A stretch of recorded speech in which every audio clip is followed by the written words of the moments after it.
start with a quick disclosure, just from a regulatory standpoint. This presentation is not to be taken as investment advice. It should not be relied on for such advice or a substitute for consultation with professional accounting, tax, legal, or financial advisors.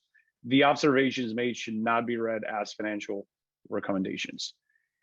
So for those people that are new to Zoe, before I introduce the topic as well as our panelists for today, I just want to take a second to walk over to what Zoe is, what our mission is for those folks that are new to Zoe. So our mission is to empower Americans to make better financial decisions.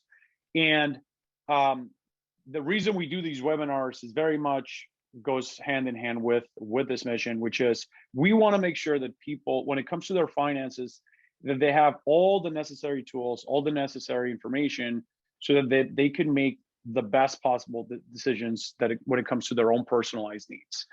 And so we do a bunch of these webinars on a monthly basis. Actually, I think at this point, we're doing 2 or 3 now a month. And with different topics, sometimes it's on a particular subject, sometimes on a different demographic as the one for today. But ultimately, the idea is we just want to arm people with the right information. So keeping that kind of spirit in mind, today's webinar is focused on millennials, right? Strategies for a brighter financial future. So not every millennial is in the same situation. We've learned actually every person has a very kind of customized problem they're trying to solve for, but there are similarities, right? When it comes to the stage you are in your career, when it comes to your stage that you're in your personal life, either sense of having a partner or having children, etc. So that's the topic that we're gonna discuss throughout. If you have questions, make sure you could actually input them as we go through the presentation, as well as at the end. We'll have plenty of time to go through the different questions that have been addressed. And just a quick kind of what we will discuss today. The webinar is going to basically focus on a couple of different areas. One is the importance of starting early, and the way it will address is essentially how compounding works, and the importance of starting earlier kind of goes hand in hand with that. Then we'll touch on strategies for retirement savings, tips for better budgeting, as well as the value of financial planning. Either if you're doing it on your own or if you're hiring someone to help you with financial planning. We find that that's actually an area that most people don't focus. They focus a lot more on the investment side. That's an area that really could add a lot of value. Let's talk a little bit about the panelist that's joining us today, which I'm really excited to introduce. So Andrew Band is CFP as well as an AAMS. He's a director at financial. He's a director and financial planner at Edelman Financial Engines. He has 17 years of experience. He's experienced in building and implementing financial plans through thoughtful conversation and diligent client profiling. This results in an easy to understand whole spectrum set of solutions for clients based on their personalized goals. And the reason that we thought Andrew would be great to join us is because he has a lot of clients that are millennials, right? He's a lot of clients with young children, young couples recently married, people that are in transition stages of their career, all those type of kind of personal or career life stages that a lot of millennials kind of find themselves into. So we felt that it would be kind of the perfect person to bring on board and talk about kind of millennials and some of the pain points that they address, that they face when it comes to their financial needs. So thank you so much, Andrew, for joining us today. Yeah, it is my pleasure. Thanks very much for having me. And it's no great coincidence, the mission of our organizations are really pretty well aligned. Our mission is we believe you deserve to move your financial life forward. And hopefully in the topics we cover here today, some folks are going to be able to make some progress. Awesome. So talk a little bit on what we'll touch on. So let's just get right into it. And just to frame the conversation here on millennials, I figured it would be interesting just to share how the US population by generation looks like, right? Because a lot of people might not realize that millennials are actually the largest cohort of population that's currently alive, right? So obviously we all familiar with baby boomers and how large of a cohort they are, right? The people that were born right after um, World War II, essentially, all the soldiers came back home. They haven't had children. They all had children at the same time, and there was a baby boom, right? That's actually where the term comes from. For those people that are not familiar with it, there's 75.5 million of them. Now, when you look at millennials, they're a lot of times they're the baby boomers' children, essentially, and from that perspective, there's actually 79.4 million millennials, right? So there's a lot of them, and I'm the eldest of the millennials. I was born, so I'm kind of at that cutoff point. I was born in 1982. So in some circles, they throw me into the Gen X. In some circles, they throw me into the millennials. I'm kind of in no man's land. So in some cases, I identify with certain things that are more Gen X than millennials, but music wise, I do think that millennials is kind of maybe the bucket that I fit. Nonetheless, it's not about me; it's about you. It's about Andrew. So that's the call it how essentially when you look at the buckets, that's where the millennials fit. And the interesting thing is that for years now, there's been kind of this conversation around like, man, millennials are poor, basically. Like millennials are not going to make it as much. They're not going to do as well as Gen X, as baby boomers. And out of the 79.4, one of the recent surveys that asked millennials, do you expect to be a millionaire? 53% of them expect to be millionaires. And so I would love to get your take, Andrew, on this.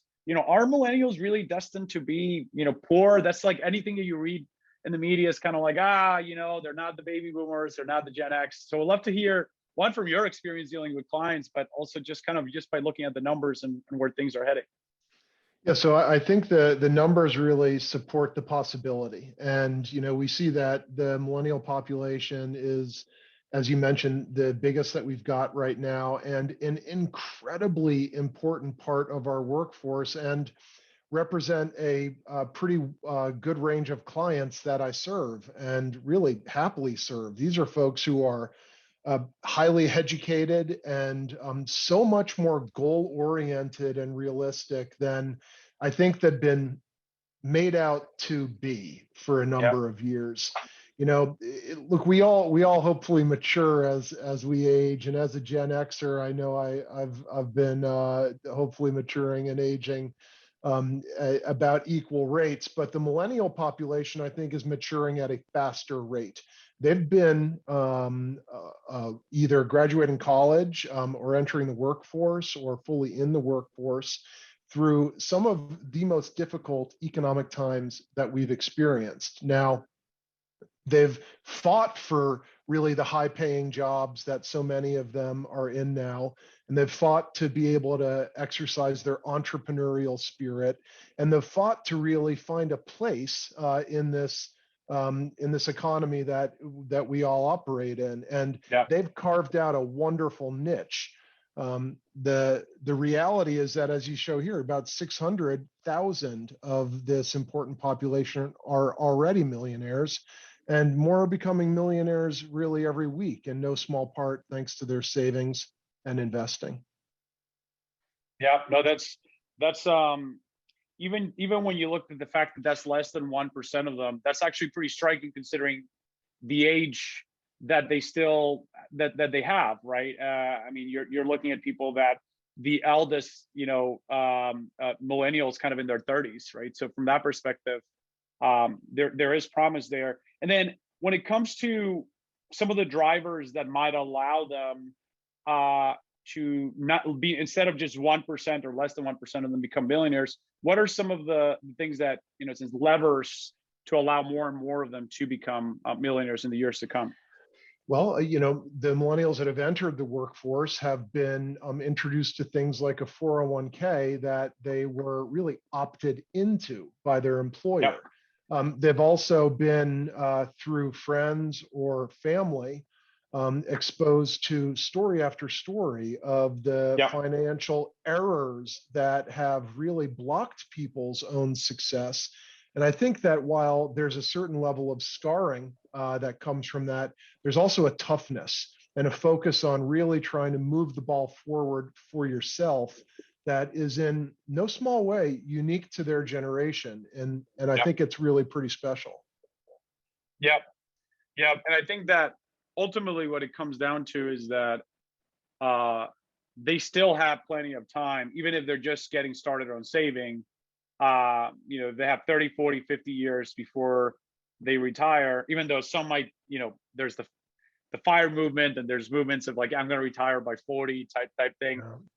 Even though I feel like the older millennials kind of, once you have children, you're like, well, maybe that's not, maybe 40, it's a little bit of a stretch.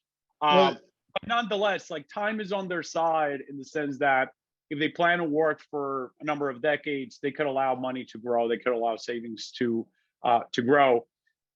One thing that I wanted to just get your take on how to explain this to people is the we have a slide here on from Albert Einstein on compound interest and essentially why time is so important when it comes to investments, right? Yeah. So how do you describe it?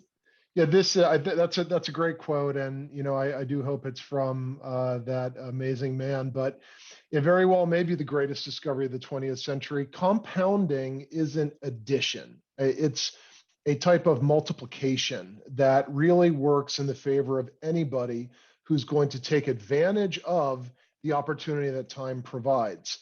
There's a lot of different ways to crunch these numbers, but if you think about just some really simple principles about long-term savings. Let's say you're a millennial, you're early 30s, you want to retire when you're 50. So that gives you maybe 29, call it just 30 years for simplicity's sake.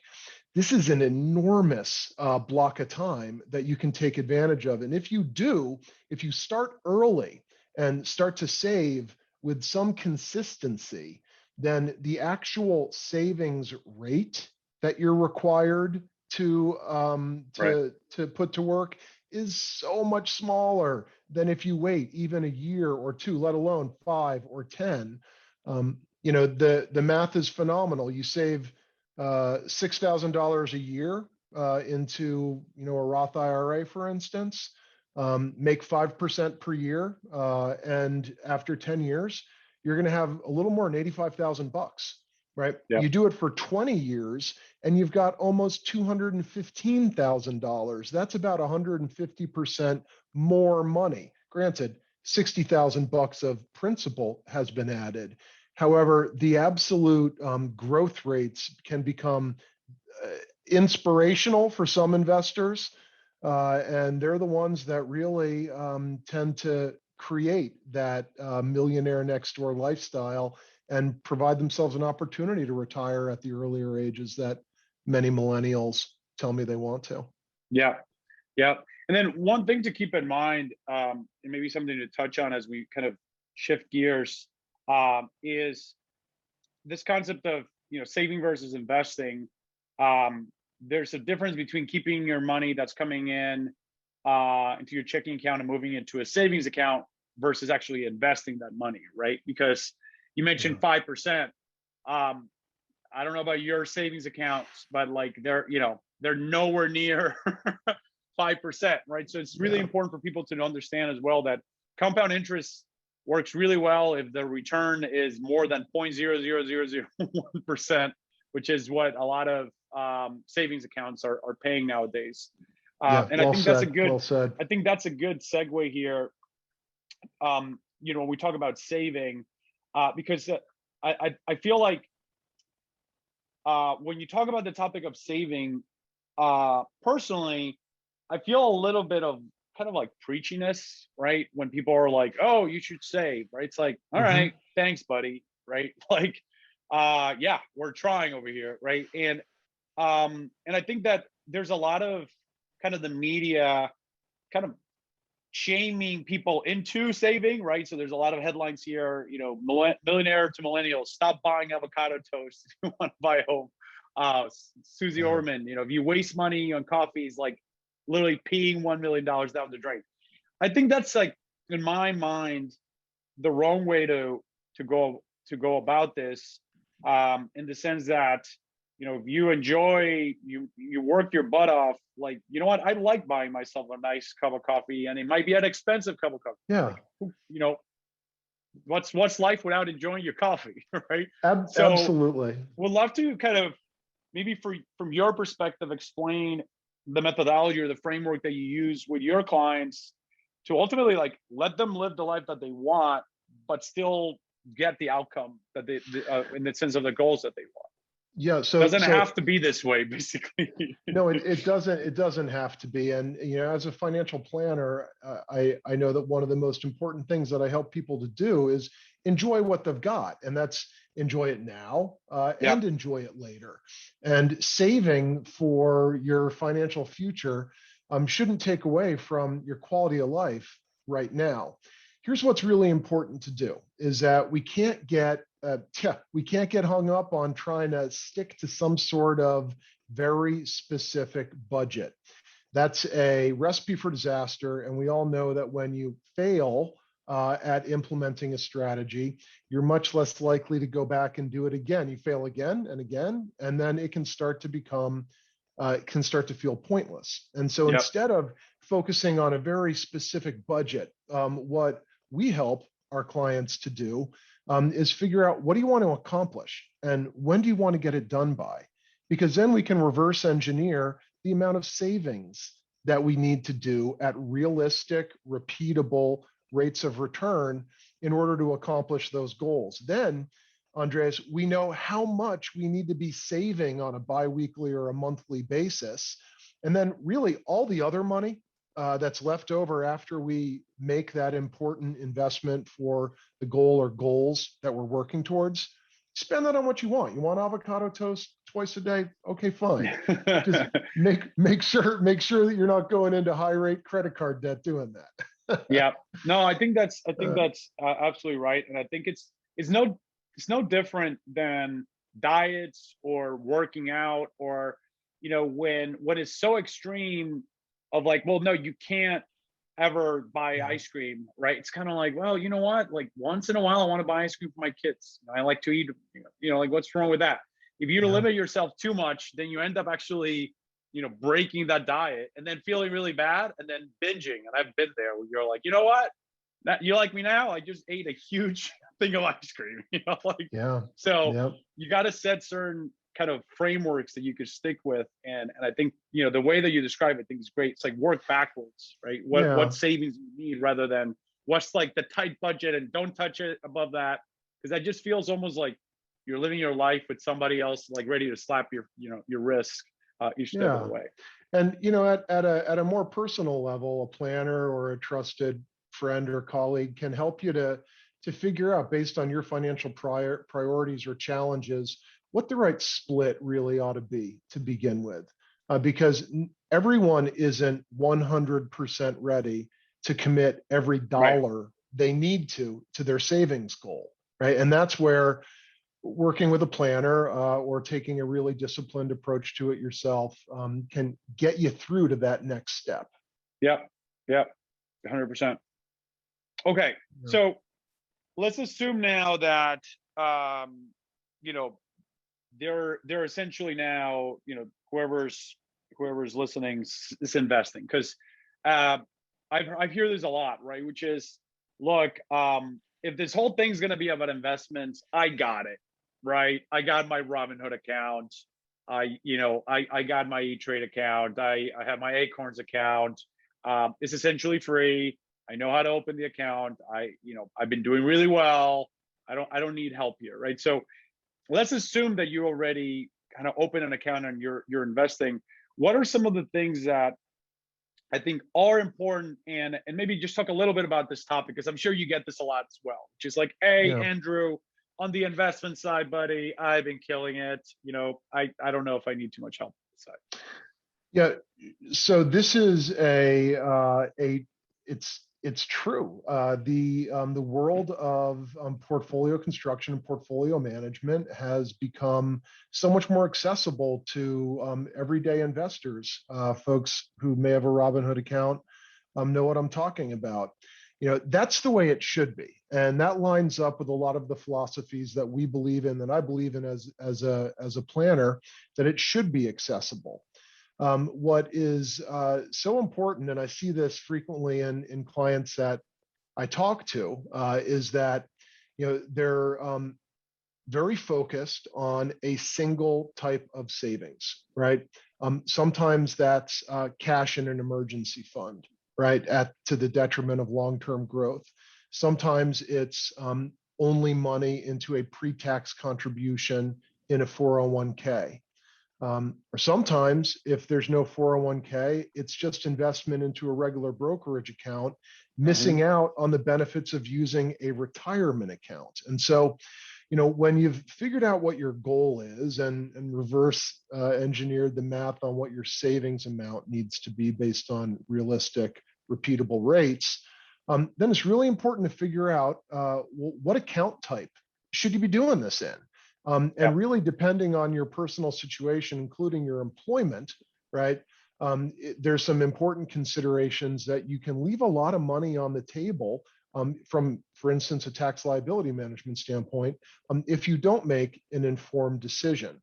So a good on this point, Andrew, essentially, it's not just about investments. It's like, what location or what account is it? Like, even if it's a Robinhood account, which account, what type of account, right? Like, right. Do you only have a regular brokerage, or do you have a Roth also? And then what type of investment do you hold in each? Because in a perfect world, you're going to be managing your portfolio at what we would call the household level. So that's across all accounts. What that means is that you can have certain more tax efficient investment tools in a taxable account, where they're not going to create unnecessary tax liabilities or unintended tax liabilities, versus a Roth where, hey, it doesn't matter. You're going to go ahead and not pay any taxes on the profits or distributions in the future anyway. So you can use a more high growth, higher tax liability investment or strategy. And figuring all this out and making that balancing act work for you, it's not impossible for a self-directed millennial investor, or for an investor of any age, if you take advantage of the resources that you've got at your disposal and make some really informed decisions, and then have the discipline to actually implement that strategy, right? And the stories I can tell you about some of the money left on the table. I would love to hear those stories, because that's what brings it to life. Like, sometimes we're not talking about $10 difference here when it comes to your tax bill.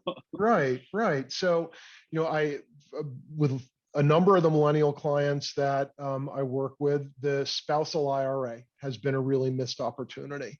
And so what's going on here is that we've got one of the two in a couple, maybe the primary breadwinner. And that primary breadwinner probably has a 401k. Whereas the person that's taking care of the home and running the household and maybe primary care for kids, they don't have a retirement account. Now, there's income phase outs on contributing to a Roth IRA or a traditional tax deductible IRA. And the thing that really gets a lot of folks hung up is they think, well, I'm making enough money that my spouse doesn't have to work. I'm above the threshold. We can't do any retirement savings for them, when it couldn't be more incorrect. If you are a uncovered spouse of a covered participant, then the income threshold is far greater than you might think. So I've been able to help a number of clients this year and last year and practically every year before that to capture oftentimes that extra $6,000, or in some cases for those over 50, $7,000 worth of tax write-offs just by contributing to a spousal IRA, a traditional spousal IRA. Now, that adds up to, in most cases, a couple of $1,000s of tax savings. And that's money that we like to keep in our own pocket. And that's money that compounds without paying taxes for years as well. Yep. So it ends up potentially it could eventually, be tens of thousands in tax bills that you keep in your pocket. Versus, that's a really good one, and one that I think a lot of people are not, familiar with. Yeah. The And now what about the yeah, side hustle, if I just speak to that really quick, and I won't get yeah, into of a course. lot of the very tax specific stuff, but one of the really great things that we see so many, especially millennials, doing now is having a side business, a side hustle of some sort. Oftentimes with the aspiration of it becoming their primary work at some point in the not distant future. We see a lot of success there. However, in the same way that folks are leaving money on the table with a spousal IRA, these individuals that have business income, reportable business income, oftentimes aren't doing anything for themselves from a retirement savings standpoint. And that's a big deal because these are years we're not going to get back. And when we think about the power of compounding and the benefit that one of these individuals can get by beginning to save now with that available income, it's really profound. Not to mention some of the other more tax specific write-offs and strategies that a person with a side hustle can apply. And these are things that, again, a do-it-yourselfer can go and figure out and can access the resources they need to make some informed decisions. And I really want everybody out there who's doing it this way to go ahead and do that research and make those decisions. Financial Yeah, planners like myself and others in this space, it's what we advise clients about all day, every day. yeah. So I guess one is it's not only about opening an account, it's which account when it comes to investments, and making sure that that's part of your strategy is optimizing for which accounts are going to actually save you a lot of money when it comes to taxes. And then the Yeah, other one that, it's a good segue to the next slide here, is not only the location but the actual mix of assets, right? So one second, got this thing froze up for a second. Yeah, here you go. So maybe you could talk a little bit about that, Andrew, on, when we talk about asset allocation, it's essentially the recipe, when you're making a dish, right? Like how much cash, how much bonds, how much stocks yeah. you're going to have. That matters a lot. Even more of which stocks you own is actually that kind of mix between the different asset classes. Yeah. So, there's a lot of trends these days, a lot of media noise about some of the momentum trades and some of the sector trades, and there's some folks that have a reasonable amount of success doing that. For the institutional investors that we work with, and certainly for the money management strategies that we apply at Edelman Financial Engines, we reject these tactics like market timing and sector rotation or trend analysis. These are all fads. And I would never recommend any self-directed investor that's listening here today to try to apply those. What we really want to think about is building a portfolio that has got maybe a more traditional look and feel to it, using the right combination of stocks and bonds and some cash. And really, guys, maintaining a long-term focus. One of the most important things that a financial planner helps a client to do is maintain investment discipline. And the idea there is that we don't make emotional reactions to short-term changes in the market. If you just consider a recent period like 2013 to 2017, during those 5 years, the stock market was open for about 1,250 days. And if you were invested in the S&P 500 on the first day, sold on the 1,250th day, you would have earned about 13% per year. If you missed the 31 or 2 best days during that period, your return would have been zero. So we need to build a well-diversified portfolio that's got the right risk characteristics to deliver the longer-term average annual rates of return you need for your goal. And then we need to be able to stick to it by applying a couple of, again, the traditional principles of rebalancing and reallocation. And I can go into a little bit more specific examples of this, or tell you a couple of client stories if you Yeah, like. yeah, I would love, But on that topic of rebalancing, maybe for a second, what does that mean? Like, what does it mean when you talk about rebalancing? Like, why would someone have to rebalance, essentially? yeah, so the market's always moving, and you've got a large number of different categories of the stock and the bond market. Think corporate bonds versus long-term government bonds. Think small cap tech stocks versus giant cap, domestic stocks like a GE, right? So they all behave differently during economic times. So when you build a portfolio that's the right mix of these different categories for your long-term goals, it's going to be that perfect portfolio for like 5 minutes. and then it's going to start changing. And sometimes the changes occur pretty dramatically, where a portion of the portfolio grows to such an extent that the expected rate of return for that allocation totally different than what you want, or maybe even worse, the expected level of risk that you're taking in that portfolio is way higher than what you might have wanted going into it. And it's at those points that having a disciplined approach to the investment strategy is going to really pay off, because you're going to pare back the portions of the portfolio that have really grown. Now, that's one of the ways that people can apply a really happy tactic called sell high, buy low, because you're paring back portions of appreciated securities and investing into some of the securities that might not have grown at the same rate, or may have even declined during this period, but they're an important part of your asset management strategy, so you buy into them some more.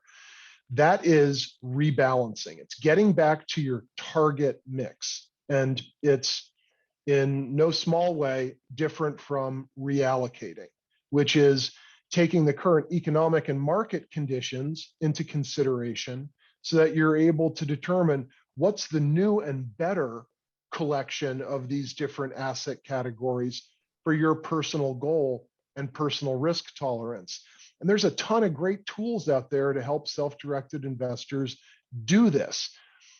Actually doing it is a lot harder than even figuring out what to do, because you got to click the buy sell trigger. And sometimes that means incurring a taxable gain, which is a really hard decision for an individual investor to make, and something that at the institutional level, we're able to justify with a decision based on a really better expected outcome by realizing a gain like that. Yeah, and something that I would add here is that this doesn't just apply for traditional stock, bonds, cash, right? For people that are listening, that that crypto currencies has been an important part of their investment life. I know a number of people that have only invested in cryptocurrencies. They hadn't invested in anything, and they invested in cryptocurrencies, right? That reallocation and rebalancing applies to that as well, meaning if you've only invested in cryptocurrencies, it actually, from the perspective of allowing your portfolio to over time have a lower risk profile without diminishing too much of the returns, could be to actually add stocks, add bonds to that to that portfolio that you have on the cryptocurrency side, especially if they don't all move in zigzag at the same way. It's a great way to create a well-diversified portfolio. And that aspect of rebalancing is something that could be really important as well, because then I talk to a lot of people that are in the crypto world, and it's like the volatility there at times is nuts, right? So how do you keep yourself disciplined? Well, like you said, well, I'm only going to allow my Ethereum asset allocation to be 20%, and Bitcoin is going to be another 20%, et cetera, et cetera, et cetera. Then it's like, those are your benchmarks. And if that 20% becomes 10%, then it's just time to buy more to get it back to 20%. And if it gets to 30%, then we're going to sell to get it down to 20%. And having that discipline is really hard to do. But the best investors in the world are the ones that are able to have that discipline. If not, then you just don't have any anchor to your process, and you end up just going with whatever you heard last, right? Whatever tweet you heard last is gonna dictate how you invest. And the other point of getting frozen into your position, this is really relevant for all the millennials and DIYers out there that want to retire at a reasonably early age, because if you have a strategy to do that, then you're going to be maximizing your retirement account savings. Those are tax deferred, or in a Roth, it's tax free. So you can trade in and out of a position anytime you want without a tax liability. But a regular brokerage account is an incredibly important resource for you to grow wealth in order to provide yourself with a place to take what we call bridge income to get you from, let's say, retiring at age 60 to when you start to claim Social Security at 67, for instance. Where are you going to get the money? Do we want to take it out of a retirement account? Well, you can. From a financial planning standpoint, that is not the best idea. That's not period. optimal. Yeah. Okay. Yeah. So what happens to these clients, and I talk with them, it seems like a few times a week, who have applied a really disciplined extra savings strategy of adding money to an investment account, a regular taxable brokerage account, where they've made some good trades. Think Tesla, think Apple, just to name two. Yeah. And now they've taken, $100,000 of an investment that occurred over the course of maybe a year and a half, 5 years ago. And now they've got a $500,000 or a $600,000 position that to them, and quite honestly, really is practically all gains. So it's a good problem to have. All right, we need to be able to still make strategic decisions to derive income from a portfolio like that. However, had that investor been rebalancing and reallocating into other parts of the market on an ongoing basis, at least at some scheduled interval, even better opportunistically as the market provides a good reason to make a trade like that. Now they're going to end up with, let's say, a $500,000 to $600,000 account value with far less gain yet to be realized, because they'd spread it out. They'd taken some gains as they went. They leveraged a principle that can be really counterintuitive called tax loss harvesting. These are really important things to do to get yourself to a place where, as an early retiree, that $500,000 brokerage account you've got, you can turn it on and generate income from it without just incurring nothing but gains, and messing up the smoothness of your tax management. It's funny how the term gains, once you have that account growing and growing, it actually becomes a negative connotation because you're going to pay a lot of taxes. And a lot of people don't think about it at first, but as I've gotten kind of older, I realized how many times when I was younger I didn't see it that way, and then later you're like, well, that's going to Uncle Sam, basically. I wish he was going to me. So there's so many great things you can do about realizing, a profit in Apple and then transferring a position to another security, maybe an ETF in tech. So you avoid wash sale rules, right? That Apple is still a significant portion of that ETF. Yes, yeah. These are things that need to be applied on a regular basis in a portfolio, and that's that disciplined approach that individual investors can absolutely apply if they're willing to stick to it. Yep. Okay, so this takes me to the next topic here, which is, and we kind of talked a little bit about it throughout the conversation here, but the reality of it is that the investment side on its own, even if you pick the right accounts, for tax reasons, and you have the right asset allocation and your tax harvesting, etc., is a lot of people don't really build a comprehensive plan when it comes to their goals, when it comes to their risks, their liabilities, their kind of every aspect of their financial life, and not only build it, but maintain it throughout time. Because I don't know about people listening, but my life changes. Last year was an example of that, right? For a lot of people. So let's talk a little bit about this idea of, the importance of actually building a comprehensive plan for yourself, if you're doing yourself or getting somebody else to help you. Because even if you pick the right accounts and you have the right asset mix, life changes, right? And you need to kind of have a plan towards it. Yeah. So this is, a topic that's really near and dear to the heart. I've met with so many clients who have done what they felt was a great job saving into a combination of accounts,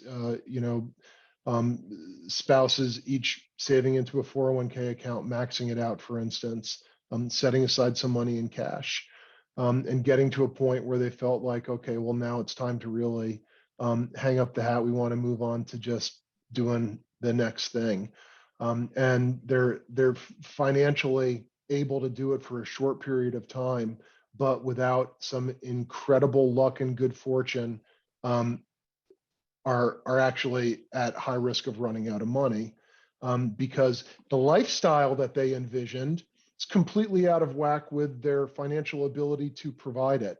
And in some cases, because they failed to identify some of the risks that they could have planned for and set aside resources to cover had they built a plan themselves or with a planner, 10, 15, 20 years in the past. And the reality here is that a comprehensive financial plan, it's step one, updating a comprehensive financial plan to really check, how am I doing versus these goals that I've set and I've implemented these saving strategies for? That's critically important. Measuring your success can be a really encouraging activity when you're applying a disciplined saving strategy using some of the principles that we've spoken about here today. You're going to be winning more often than losing, but there's other topics that can really derail you. And some financial planners sell insurance, and they're experts at advising a client about where their insurance risk lies. And for folks our age, Andreas, we've got greater risk of having some incapacity that makes it difficult or even unable for us to perform our job duties. We're at higher risk of that than passing away at an unexpected young age.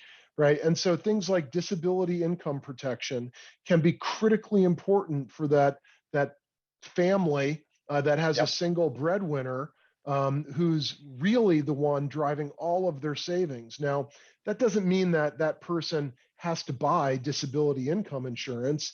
It might mean that their planner would advise them, opt into the disability income insurance that you haven't opted into through your company plan, right? Yeah. Or let's talk to your company about applying something like that. I think this is the area that, personally, prior to, even when I was in Wall Street, but I was more on the and purely investment side, I totally underestimated the value that goes into this. And I'll give you a simple example. The first time that I had recently gotten married, and the first time we did a comprehensive plan with a planner. Basically, you hire a planner just to build the plan. At that point, we didn't have children. We were just like, all right, well, this is going to be quick and easy. I know what I'm doing. I have a CFA. Trust me, I got this. And then I'm talking to the financial planner, and then the first question he asked me was okay, nope. He was very cool about it. He's like, I totally get it. Just a good question. Who's your beneficiary for your 401k? Yeah. And I was like, what is that? And he's like, oh, like if you get hit by a bus, who gets your 401k, right? Like who's the beneficiary 401k? Right. And I was like, I think it's my mom. Right. And I'm like, because I set that up when I was like 21, and he's like, oh, okay, well, you guys are married, so that's why I asked. And my wife was like, you have your 401k going to your mom, and it was like an aha moment of like, okay, this is not about just the investments. There's a lot of things that like I hadn't thought about my personal life, my personal financial life. That's not Plan. Yeah, that's not uncommon, right? And you also alluded to one of the, I think, most critically important things that happens to folks that derail plans, which is a life event. Maybe it's marriage, maybe it's a job change, relocation, an income change. These are obstacles that can really set a plan on the back burner. And once it's on the back burner, it can be really hard to put it back on the front burner. And these things, again, cost us time. And so making sure that the financial plan that you've built and that you're implementing is readily accessible and available to be updated to test based on this life event that's occurred, what do I need to change, if anything, and what are the outcomes I can expect? Incredibly important part of having a plan. Yeah, and I think that's why we put this question here because I think it's especially when you're in your 30s and your 40s, and if you're starting a family, if you have a family, if you have a spouse, if you have somebody else in essence in your life, the question of financial security is not about essentially like just will I be okay with my current job? It's like what if all of a sudden tomorrow I'm not here, right? Like, and I think those are the type of topics, not just from an insurance perspective, it's from a estate planning perspective. That beneficiary example, people you hear the estate planning and they're like, but that's for billionaires. Like, that's not for Right. me. It's like simple estate planning is like, who do you put your beneficiaries for your 401k, right? Like, and a couple of those questions, it's amazing when you go through the exercise how much like relief you have once Yeah. you adjusted those things. You're like, I Yeah. feel at a good place now. Like, I feel more secure about my financial situation. Yeah. That feeling that you just described, that is regularly the outcome of building a plan and testing the plan's success and updating it. And it's one of the things that unfortunately all these folks who don't have a plan miss out, and they get Yep. so single-mindedly focused on investment rates of return, which is a Yep. good thing. Focus on making money. Well, it's fun. Like, trust That me. Like, helps, it's right? yeah. Absolutely, I get it. But the satisfaction that we see folks really realize in the sense of calm and confidence that they're able to move forward Yep. into the next chapter of their life with, when these previously unidentified issues have been solved for. Yep. And you know what? We're all not experts at everything. And it Yep. can be really difficult for folks who are focused on doing their job, raising their kids, and investing the way that they're investing to focus on anything other than just that. And unfortunately, can really derail a family's long-term financial security. Yep. Yeah, and I think that there's a lot of literature. I mean, even in our, in our own site, I'm sure you guys have a ton of literature that people could read on, what are kind of the checklists you could have for yourselves, that you could look at to make sure you have the right beneficiaries, that you have the right, that where the accounts are for your spouse, for each other, things like that. And the funny thing is that those are actually the things that you have under your control, right? And a lot of times people then focus on the things that they don't have control. It's like, what's the market going to do? And it's like, let's be honest, like we don't have control of that, right? So I gotta say that for someone that's whole background's been on the investment side, when I went through that exercise, it definitely was kind of like a cathartic moment of like, oh my God, I feel so much better now that I've Yeah. gone through it. And I wish I did it much earlier, right? I mean, I know I did it pretty early in the sense compared to a lot of other people, and I think it's just because I came from finance and I kind of was in that mode. But Yeah. it doesn't matter if you're 40, 50, if you're 30, like there's never too late to go through that exercise either on your own or with somebody else. Yep. Absolutely. All right, so this leads me to the last question here. That's more personal, Andrew, if you don't mind, which is, I could tell from the questions that I was asking you how passionate you are about this topic.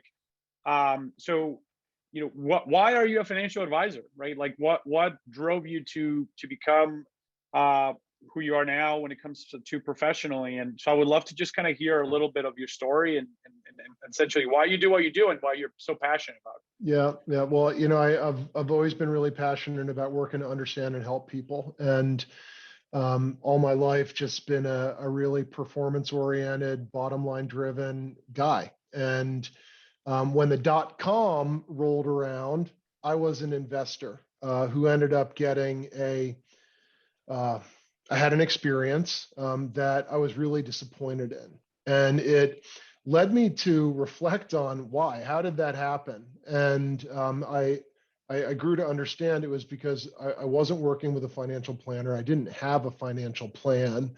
I really had no idea what I was investing for or why.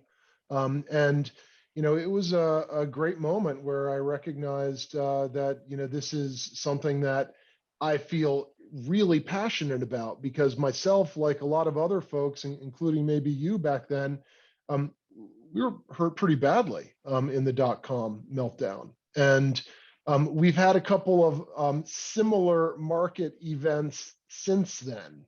And unfortunately, we do continue to see folks who make an emotional reaction and pay the price for years.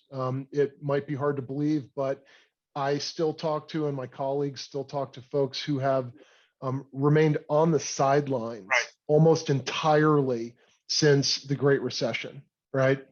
So why do I do this? I do it because I believe that everybody should have a plan. And that comes from a place where I know that if I had had a plan and a relationship with somebody who really understood me, then I would have saved a lot of money that I, in some ways actually did lose through, some of the investments that this firm and this individual had me invested in back then.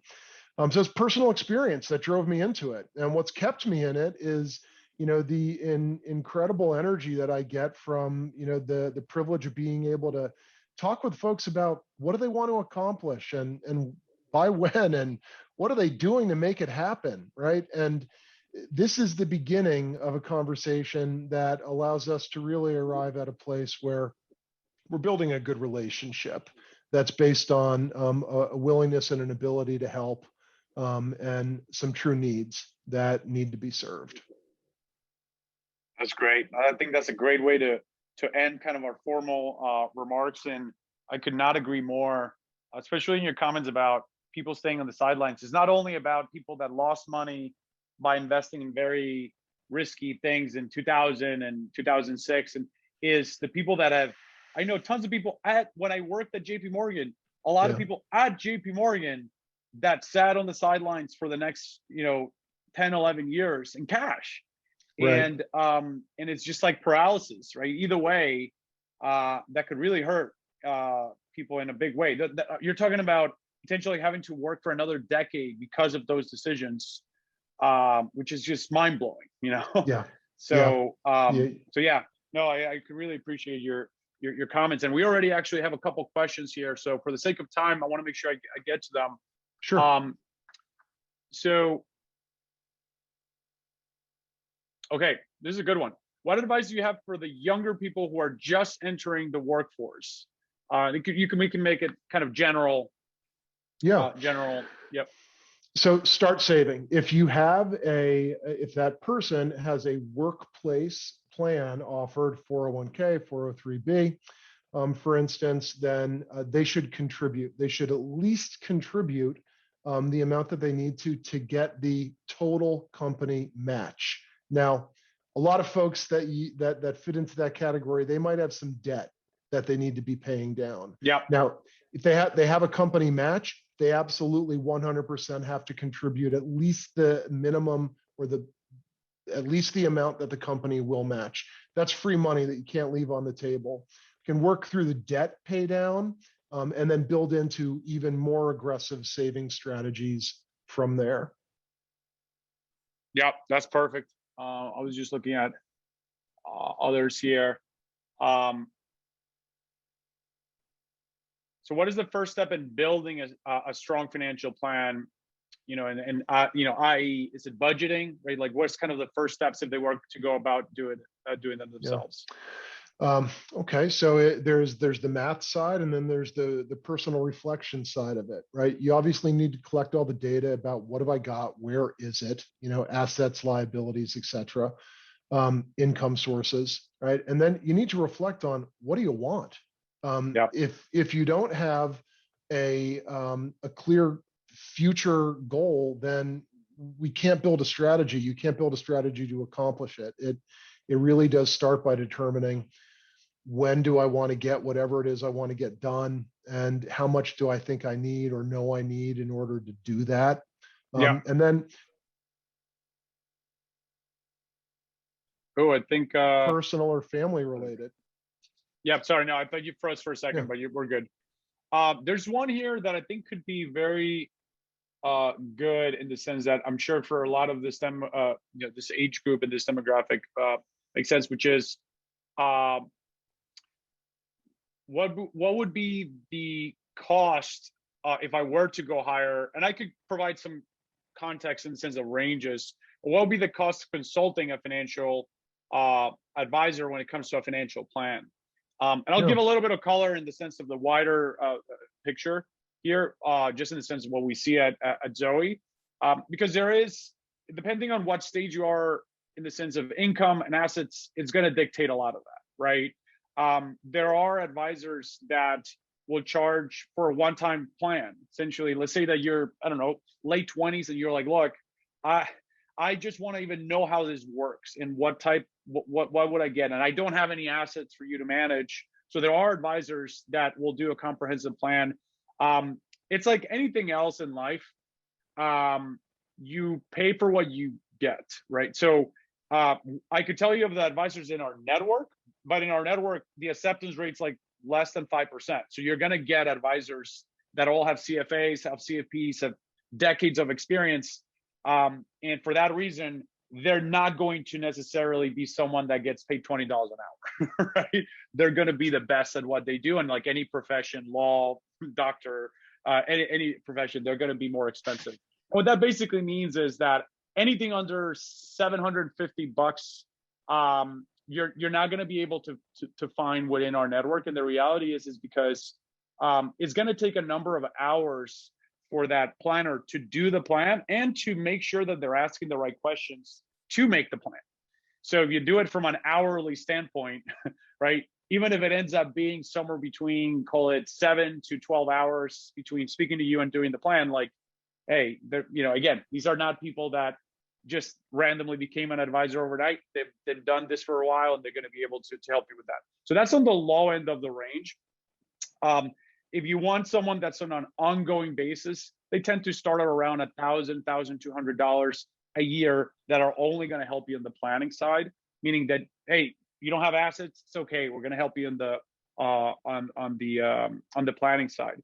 And then if you're a little bit later in your career, you have assets and you say, you know what, I don't necessarily want to manage this. I want someone to actually manage the assets and provide the plan.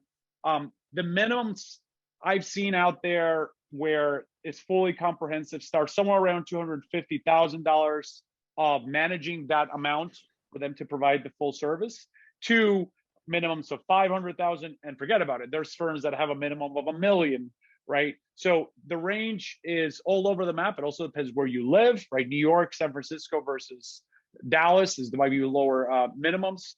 So the range is very wide. But ultimately, I hate when people don't tell me, what are we talking about? So it's not $100, right? And if it is, I would question if it maybe is better for you to do it yourself, because it's almost like put yourself in their shoes. If someone's putting in 10 hours and charging you $100, like, are they qualified? Are they qualified to make these decisions for you, right? So just be careful who you're speaking to, because the word financial advisor could get thrown around a lot, which is why we started Zoe in the first place, right? So you want to make sure you have someone qualified. And yeah, Andrew, I don't know if you have any comments on that as well. Your comments were all spot on. I would only add one thing, which is that free financial planning services are typically offered by a individual that is very likely going to be compensated on some sort of commission basis. Yeah. Okay. And so, it's important to recognize that may happen if you go that route. Yeah. I'd recommend people consider the options that Andreas covered, a one-time planning fee or some sort of recurring annual fee. But yeah. I believe that fee only planners are the way to go. Yeah, that's and by the way, fee only basically means that the only one paying you is the only one paying the advisor is you, right? We hear this all the time. Oh, that's really expensive. My current advisor is free. It's like, is there anything free in life? Like, are you sure? Right? Because there's other ways advisors could get compensated. So you just got to be careful out there. If $750 sounds like a lot, and an advisor saying, "Oh, don't worry about it, I'll do it for free," it's usually because the products they're going to recommend you are paying them. And often there's going to be Yes. there's going to be higher fees for certain products. And often they're actually the most expensive for you. It's just embedded in the product. So you won't really see that Yeah. in the bill. We have a whole content on this. This is a topic that you guys are interested in. This is like, I mean, we've written a ton on that topic, but hopefully that's helpful to give you a sense of range. And the whole point of it is there has to be value for it, right? You wouldn't pay $750 for just a random help.